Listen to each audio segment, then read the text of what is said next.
इस कार्यक्रम के पुण्यार्जक हैं श्री प्रकाश जैन, सुधा जैन, अनुराग, तरु, शाश्वत जैन, सर्कुलर रोड, शाहदरा, दिल्ली। अनिल कुमार जैन, मधु जैन, अंकित जैन, साक्षी जैन, आशीष जैन, ईशा जैन, अनवी, आशवी, अरांश, शांति विहार, दिल्ली। श्री ज्ञान चंद, महेश चंद, राशि जैन, गौरव, नुपुर, निखिल, सोनम, संचित, तनु जैन, गज्जू कटरा, शाहदरा, दिल्ली।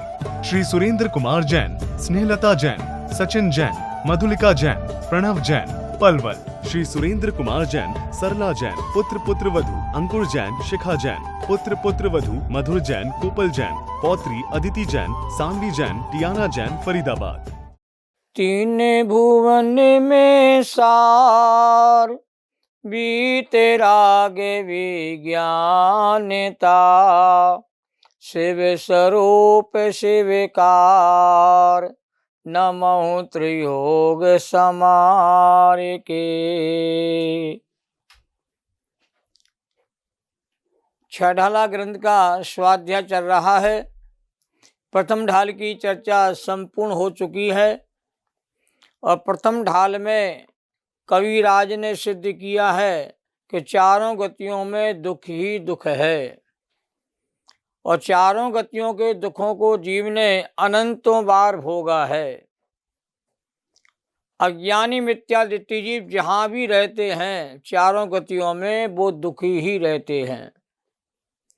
16 स्वर्गों और 9 ग्रीवक में रहने वाले वैमानिक जाति के मिथ्यादृष्टि देव सम्यक दर्शन के अभाव में दुखी रहते हैं। सम्यक दर्शन के सद्भाव में ही सच्चे सुख की प्राप्ति का योग बनता है और सम्यक दर्शन ही दुखों से मुक्ति दिलाने वाला प्रथम सोपान है। मोक्ष महल की प्रथम सीढ़ी याविन ज्ञान चरित्रा, मोक्ष महल की प्रथम सीढ़ी सम्यक दर्शन ही है। इसकी प्राप्ति के बिना ज्ञान और चात्य की उपलब्धि नहीं होती और मोक्ष मार्ग का भव्य उद्घाटन भी नहीं होता। प्रथम ढाल के अंतिम छंद की अंतिम पंक्ति में विशेष चिंतन करने की आवश्यकता है। जो विमान वासी हो था, सम्यक दर्शन बिन दुख पाय, तहते चैतावर्तन धरे, यों परिवर्तन पूरे करे। ये प्रथम ढाल का अंतिम छंद है कि विमान जाति के देवों से भी कहते जीव च्युत होकर के और स्थावर तन को धारण करता है। मन स्थावर जीव का शरीर भी धारण करता है।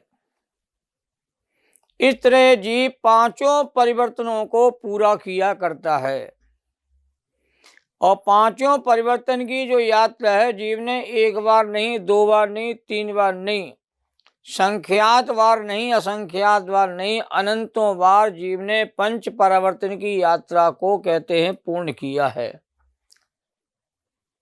एक प्रश्न हो सकता है यहाँ पर, क्या देव मर करके स्थावर पर्यायों में उत्पन्न हो सकते हैं?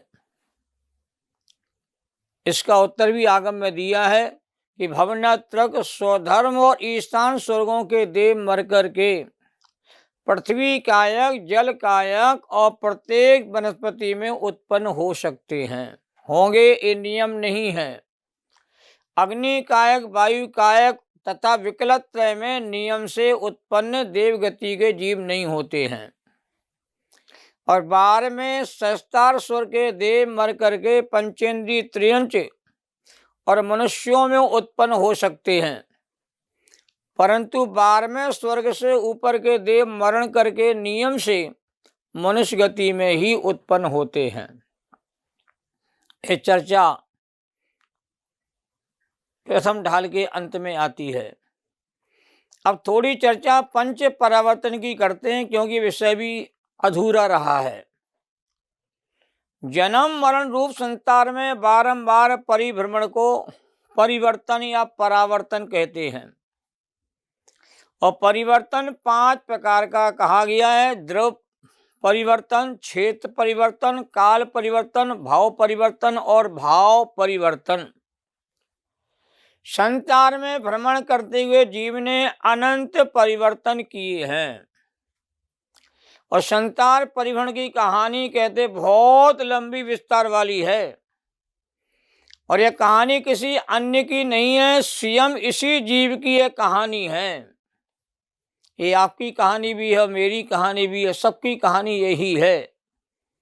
तो नो कर्म पुद्गलों को क्रम क्रम से अनंतों बार ग्रहण किया और अनंतों बार भोग करके छोड़ देने रूप परिभ्रमण को द्रव परिवर्तन कहते हैं। अब ऐसा कोई पुद्गल द्रव नहीं है जगत में जिसको जीव ने अनंतों बार नहीं भोगा हो। और अनंतों बार पुद्गल द्रव को भोग करके भी जीव की तृप्ति आज तक उन पदार्थों से नहीं हुई है। और भोगों को भोगने की आकांक्षा दिन रात दूनी बढ़ती जाती है और तृप्ति होती नहीं है। अब लोकाकाश के सब प्रदेशों में क्रम क्रम से अनंतों बार उत्पन्न होने और अनंतों बार मरने रूप परिभ्रमण का नाम कहलाता क्षेत्र परिवर्तन। लोकाकाश का ऐसा कोई प्रदेश नहीं है जहां जीव ने कहते हैं आवागमन कहते ना किया हो। और क्रम से उत्तरपणी और अवसर्पणी काल के सभी समयों में जन्म लेने और मरने रूप परिभ्रमण को काल परिवर्तन कहते हैं। जीव ने उत्तरपणी काल में भी अनेकों बार जन्म लिया और अवसर्पणी काल में भी अनेकों बार जन्म लिया, फिर भी अजीब कहते हैं कल्याण के मार्ग को प्राप्त नहीं हुआ। अब नरकादि गतियों में बार बार उत्पन्न होकर के जघन्य से उत्कृष्ट पर्यंत सब आयु को भोगने रूप परिभ्रमण का नाम भाव परिवर्तन है। इन नरकादि गति में भी कहते अनंतों बार जन्म को प्राप्त हुआ, अनंत बार वहां से मरण को प्राप्त हुआ। देवगति में अनंत बार जन्म मरण को प्राप्त हुआ। मनुष्य गति में कहते हैं बहुत बार कहते जन्म मरण को प्राप्त हुआ। और त्रियन गति के ऐसे कोई भाव नहीं है जिस भाव में जीव ने कहते जन्म मरण कहते हैं ना किया हो। उत्कृष्ट आयु को भी भोगा है और जघन्य आयु को भी कहते अनेकों बार भोगा है। और उत्कृष्ट जघन्य आयु के बीच में जो और समय होता है उसमें भी जीव ने कहते हैं परिभ्रमण किया है। ऐसा कोई भाव बाकी नहीं है जिस भाव में जीव ने कहते जन्म मरण ना किया हो। और सब योग स्थान और कसायों स्थानों के द्वारा क्रम से ज्ञानावरणादि सब कर्मों की जघन मध्यम उत्कृष्ट स्थिति को भोगने रूप परिभ्रमण को भाव परिवर्तन कहते हैं। मिथ्यात्व रूप भाव हुए हैं, कसाय रूप परिणाम हुए हैं, योग रूप परिणाम हुए हैं, प्रमाद रूप परिणाम हुए हैं। ऐसे जितने भाव हो सकते हैं अशुद्ध भाव, सारे अशुद्ध भाव जीव के भीतर कहते हैं अनंतों बार हुए हैं। अशुभ भाव के दो भेद होते हैं, एक अशुभ भाव और एक होता है शुभ भाव। और शुभ अशुभ दोनों भावों को अशुद्ध भाव कहा जाता है। और ऐसे 5 परिवर्तन की कहानी बहुत ही दुखदायी है। यहाँ तो मैंने संक्षेप में आपको थोड़ा सा ही ज्ञान कराया है। 5 परिवर्तन की जो कहानी है बड़े बड़े ग्रंथों बहुत विस्तार से कही गई है। और उस कहानी को सुनकर के रोंगटे खड़े हो जाते हैं और अश्रु की धारा बह पड़ती है। भूतकाल की कहानी बड़ी दुखदायी है। और कहाँ कहाँ नहीं भटका ये जीव, और कितनी बार संसार सागर में कहते नहीं भटका। तो जिनवाणी माता कहती अब तो चेत जाओ। यहाँ नहीं चेता, मनुष्य पर्याय में नहीं चेता, जैन कुल को पाकर नहीं चेता, जैन धर्म को पाकर के नहीं चेता, कहाँ चेतेगा। किसी कवि ने बड़ा सुंदर लिखा है, कहाँ कहाँ तक भटक चुके हो, कौन कौन से गाँव में, अब तो आकर बैठो भैया रत्नत्रय की नाव में। आज तक यह प्राणी रत्नत्रय की नाव में सवार नहीं हुआ। और जब तक रत्नत्रय की नाव में नहीं बैठेगा तब तक कहते हैं संसार सागर किनारा जीव को कहते मिलेगा नहीं। तो जीवों के भटकने का असली कारण क्या है, क्यों भटकता रहा, क्यों घूमता रहा, क्यों चक्कर लगाता रहा, क्यों 5 परिवर्तन बार बार करता रहा, इसके पीछे क्या कारण हो सकता है, इसकी चर्चा दूसरे नंबर की ढाल में कहते हैं प्रारंभ की जा रही है। और दूसरी ढाल बहुत ही महत्वपूर्ण है, समझने योग्य है। और ये बताना है कि मिथ्यात्व ही सारे दुखों का मूल कारण है। जो मिथ्या मान्यता होती है, मिथ्या मान्यता को मिथ्यात्व कहा जाता है। और मिथ्यात्व सारे दुखों की जड़ है, ये बात कहना चाहते हैं। तो पहले छंद में बड़ा सुंदर विवेचन किया गया है, उस छंद को प्रारंभ करते हैं। देखिए ब्लैक बोर्ड पर छंद लिखा हुआ है।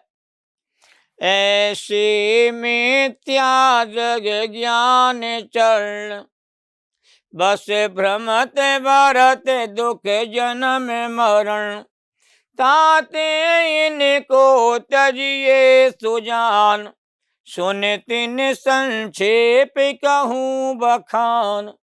यह बहुत ही मार्मिक छंद है। इस छंद को कहते हैं बहुत गहराई के साथ समझना है। एक बार फिर से पढ़ने का अभ्यास करो।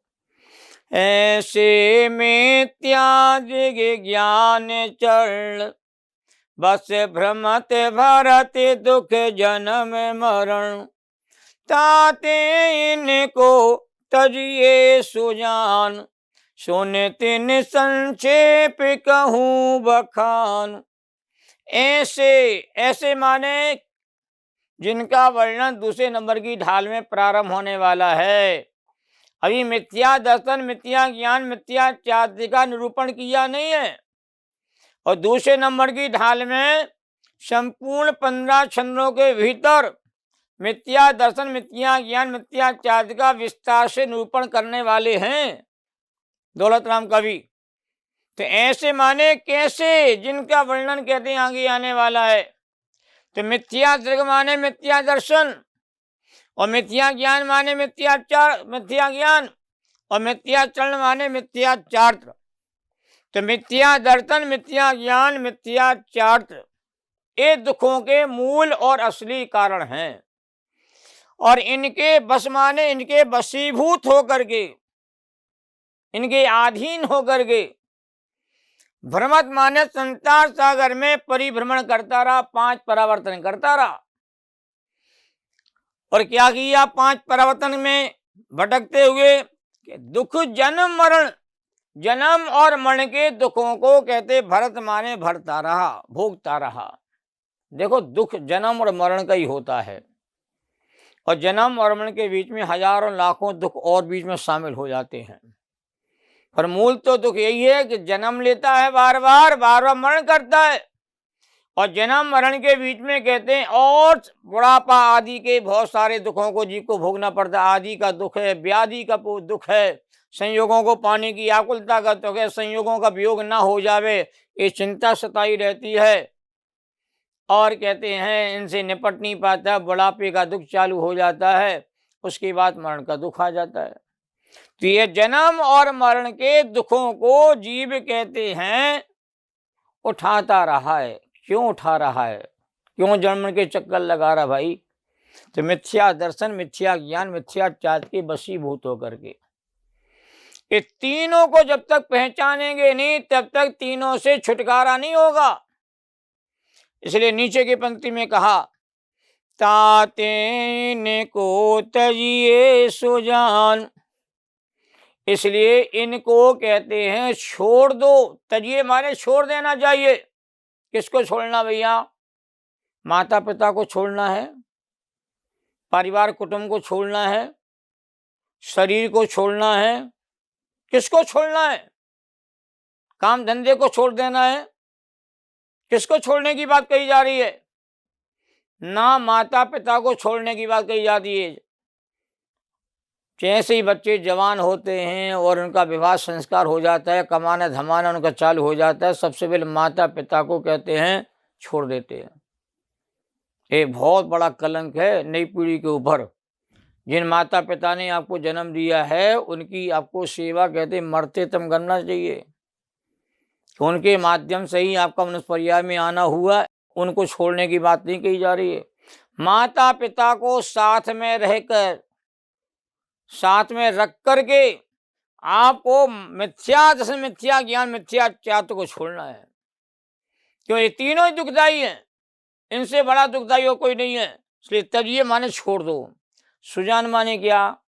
अच्छी तरह पहचान करके, क्योंकि ये तीनों ही कहते आत्मा के सबसे बड़े शत्रु हैं। और ये जीव कहते इनको शत्रु नहीं मानता, इनको मित्र मानता है। मिथ्या दर्शन, मिथ्या ज्ञान, मिथ्या चारित्र्य ये आत्मा के सबसे बड़े महाशत्रु हैं और जीव इनको कहते हैं शत्रु मानता नहीं है और इनको छोड़ने के लिए कमर कस के तैयार भी नहीं होता है और जीव इनको पकड़े हुए है और सुखी होना चाहता है। और तीनों का नाम मिथ्या से मिथ्याचार का संक्षेप में कहलाता मिथ्यात्व नाम, तीनों का मिथ्यात्व नाम है। और मिथ्यात्व का मतलब है उल्टी मान्यता को मिथ्यात्व कहते हैं और मिथ्यात्व में मिथ्या और त्वा प्रत्यय लगा हुआ है, इसका मतलब मिथ्यापना। 3 जगह जीव का मिथ्यापना हो रहा है। कहाँ कहाँ हो रहा है? मिथ्या दर्शन में मिथ्यापना, ज्ञान में मिथ्यापना, च्यात में मिथ्यापना।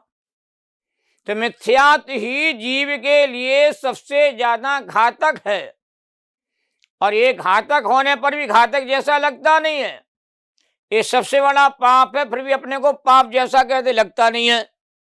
इसलिए जीव को तीनों को छोड़ना है, मिथ्या दर्शन को, मिथ्या ज्ञान को, मिथ्या च्यात को, तीनों को छोड़ना है।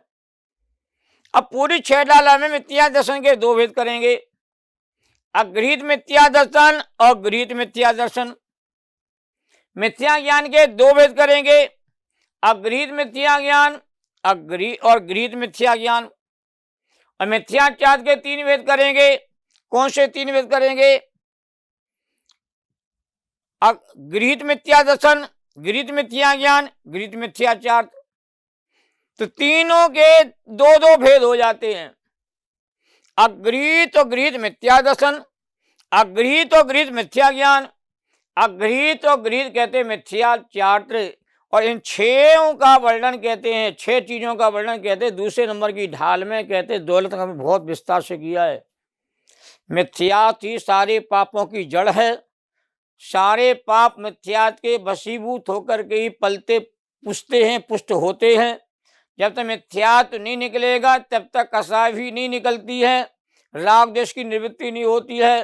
श्री जिनवाणी माता में सबसे बड़ा पाप कहते मिथ्यात्व को कहा है। 7 विषण के सेवन से भी बड़ा पाप दुनिया में कोई है तो मिथ्यात्व है। और मिथ्यात्व वैरी का अंश भी कहते सबसे कहते बुरा है। जहर की एक बूंद भी यदि आपके दूध में पड़ी हुई है तो दूध कहते सेवन करने योग्य नहीं होता है। पानी में जहर की एक बूंद गिर जाए तो पानी भी सेवन करने योग्य नहीं होता है। और सब्जी में, दाल में जहर की एक बूंद पड़ जाए तो वो भी खाने योग्य नहीं होती है। आटे में कहते एक विष का कण शामिल हो जाए तो आटा कहते सेवन करने योग्य नहीं होता है। ऐसे मिथ्यात रूपी जहर हमारे आत्मा के भीतर कहते फैल गया है। जब तक वह जहर को नहीं निकाला जाएगा तब तक ये आत्मा कहते हैं सुख के मार्ग पर प्रवृत्ति नहीं कर पाएगा। इसलिए कहा ताते इनको तजिए सुजान, अच्छी तरह पहचान करके, क्योंकि मित्र जैसे बन के हमारी आत्मा में रह रहे हैं और सबसे बड़े शत्रु कहलाते। इसलिए सुजान माने भली भांति पहचान करके। और इनका वर्णन संक्षेप में दौलत राम कवि कहते दूसरे नंबर की ढाल में करना चाहते। दूसरे नंबर की ढाल बड़े मनोयोग के साथ सुनने योग्य, समझने योग्य है। हम सब मिथ्यात को छोड़ करके और सम्यक की प्राप्ति की ओर अग्रसर हों तो ही हमारा जीवन मंगल बनेगा। इसी भावना के साथ मैं अपनी बात को यहाँ पूर्ण करता हूँ। शेष चर्चा जो मार्मिक आने वाली है उस चर्चा को मैं आपके सामने आगे रखूँगा।